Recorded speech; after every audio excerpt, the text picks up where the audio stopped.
Moi, je suis pas d'accord avec le titre du journal Khabar qui dit que le président du syndicat des juges jette l'éponge. Je ne pense pas. D'autant plus que vous avez passé un passage d'une interview, enfin d'un podcast, une interview sous forme de Mhm, podcast. Moi, j'ai écouté cette interview. C'est une interview qu'il avait donnée le 19 septembre, je crois, mhm. passé. Et je l'avais écouté, je l'avais bien écouté. Si vous écoutez l'ensemble de l'interview, vous allez comprendre deux choses très importantes. La première, c'est que le monsieur, il ne veut pas s'exprimer pour ne pas déranger le système.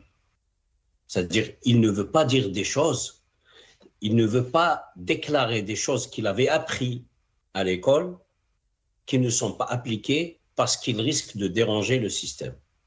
Ça, c'est un.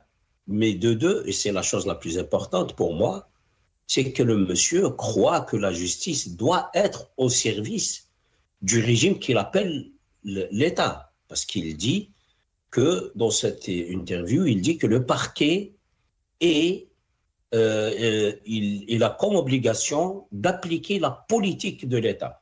Or, le parquet, non. Le parquet, il a comme mission fondamentale qui est celle de protéger la société selon le système légal qui existe.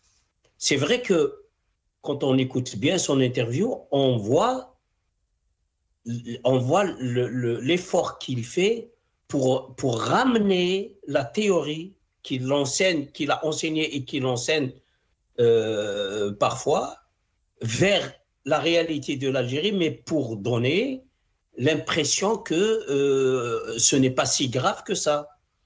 Je vous donne un petit exemple. Quand on lui pose, parce qu'il y a des questions qui, il se trahit dans certaines questions. Quand tu lui poses la question sur Boualem Sansal qui a été jugé en quelques minutes et qui n'avait pas bénéficié d'un avocat, ben, il oublie les principes le principe d'une audience d'équité équitable. Mhm. Il dit que Boualem Sansal a droit à un avocat de son choix.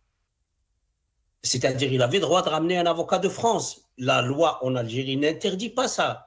Mais comment il argumente? Il dit, pourquoi il ramène un avocat de France? Il n'y a pas d'avocat en Algérie. Mais même s'il y a des avocats en Algérie, il a le droit de ramener un avocat de France. Aucune loi ne La l'interdit, loi comme les n'interdit avocats pas algériens peuvent. ça. La loi n'interdit Non, pas non, non, ça, Maître Saleh Debbouz. la, la loi n'interdit pas du tout à Mhm. quelqu'un de choisir un avocat qu'il voit, d'autant plus que Boualem Sansal est franco-algérien, c'est-à-dire il est aussi français.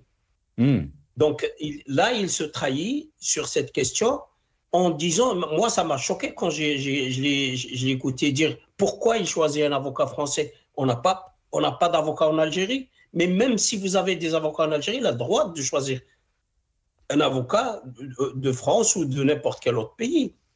Donc, grosso modo, c'est un juge qui est né et qui a grandi et qui travaille au sein d'un système judiciaire qui n'est pas indépendant.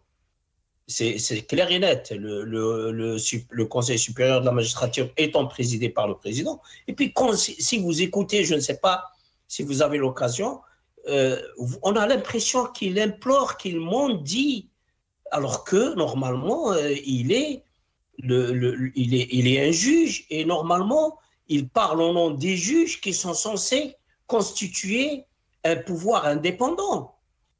Il dit dans une interview, Wallahi, nous, on attend que le pouvoir nous accorde cette loi sur la justice. On a tout fait, mais on attend. Nous, on est sages. On ne dérange pas, on ne veut pas déranger. C'est ce qu'il dit dans cette interview. Donc,